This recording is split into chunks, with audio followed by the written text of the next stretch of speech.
Hello everyone, finally আমার birthday blog নিয়ে চলে এসেছি। আমি যবে থেকে আমার বার্থডের ফটোগুলো আপলোড করেছি আমার কাছে প্রচুর মেসেজ এসেছে যে কবে আমি বার্থডে ব্লগ আপলোড করব। অ্যান্ড ফাইনালি আমি আজকে আপলোড করার টাইম পেয়েছি, মানে আমি আজকে এডিট করে উঠতে পেরেছি। তো ফার্স্টেই বলে দিই যে আমার বার্থডে ছিল 30 সেপ্টেম্বর। যারা জানো না এটা তাদের জন্য বলে দিলাম। তো বার্থডের আগে আমি গিয়েছিলাম একটু সেলফ প্যাম্পারিং করতে। আমি এখানে ফেসে করিয়েছিলাম ডিট্যানিং প্লাস ক্লিনিং, আর চুলের জন্য একটা হেয়ার স্পা করিয়েছিলাম, সাথে তো হেড ম্যাসাজ আছেই। আর খুব রিল্যাক্সিং একটা ডে ছিল, বিশ্বাস করো। তার সাথে আমি একটু হেয়ার কাটও করেছি। আমার মুখটা দেখে বুঝতে পারছো চুলটা কাটতে কতটা কষ্ট হচ্ছে। আর এটা হচ্ছে আমার ফাইনাল রেজাল্ট। কি সুন্দর চকচক করছে, বাট ওই 1 উইকে স্টে করে। অ্যান্ড এটা হচ্ছে আমার বার্থডের আগের দিন। আমি লাঞ্চ করতে গিয়েছিলাম ফ্রেন্ডস অ্যান্ড ফ্যামিলিকে নিয়ে ট্রিঙ্ক আছে। তো এটা অনেক পুরনো একটা বার্কাম রেস্টুরেন্ট, তাও যারা চেনো না তাই বলে দিচ্ছি, এটা কিন্তু পুরো মেন পার্ক স্ট্রিটেই লোকেটেড।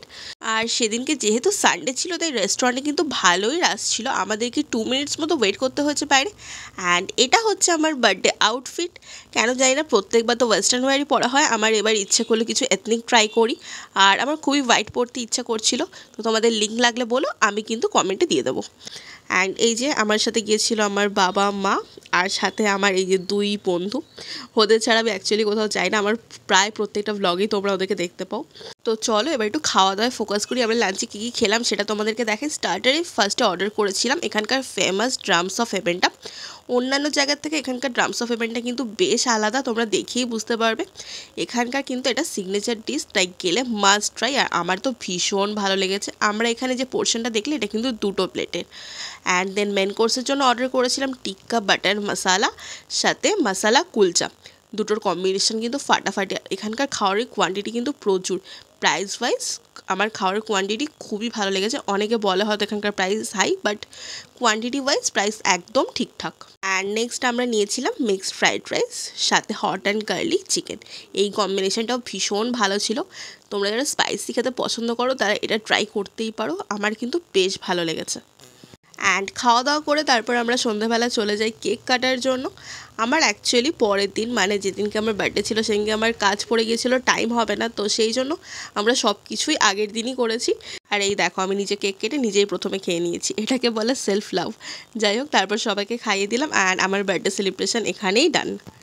আর ফেরার সময় আমরা দেখলাম এখানে মোমবাতি মিছিল হচ্ছে। একটা কথা বলে রাখি, প্রায় 2 মাস হতে চললো, এখনও কিন্তু আমরা জাস্টিস পাইনি। ওকে, তো এটা হচ্ছে নেক্সট ডে মর্নিং, মানে 30 সেপ্টেম্বর, যেদিনকে আমার অ্যাকচুয়ালি বার্থডে ছিল। সেদিনকে ব্রেকফাস্টে মা করেছিল লুচি, আলুর তরকারি, আর সাথে হচ্ছে পায়েস। এটা হচ্ছে সিমাইয়ের পায়েস। আমি এই পায়েসটা খেতেই ভীষণ পছন্দ করি, আমার চালের পায়েস একদমই ভালো লাগে না। অ্যান্ড তারপর আমি বেরিয়ে গেছি, আমার আজকে এখানে শ্যুটের কাজ ছিল, তাই তোমাদের ভাবলাম এখানকার খাওয়ার দাওয়ারগুলো একটু দেখিয়ে দিই। এই জায়গাটাও ভীষণ সুন্দর ছিল, এই ব্লগটা তোমরা পরে দেখতে পারবে ডিটেলসে। তো এখানে আমরা অনেক শ্যুট করেছি, খাওয়া দাওয়া করেছি, মজা করেছি। তো চলো এবার বাড়ি ফেরা যাক। আমার বার্থডে ব্লগ তো এই পর্যন্তই। ভিডিওটা কেমন লাগলো অবশ্যই কমেন্ট করে জানিও। অ্যান্ড যারা যারা আমাকে বার্থডে উইশ করেছো আমি সবার কমেন্ট দেখেছি, থ্যাংক ইউ সো মাচ। সবাইকে হয়তো রিপ্লাই করার টাইম হয়নি। তো চলো টাটা।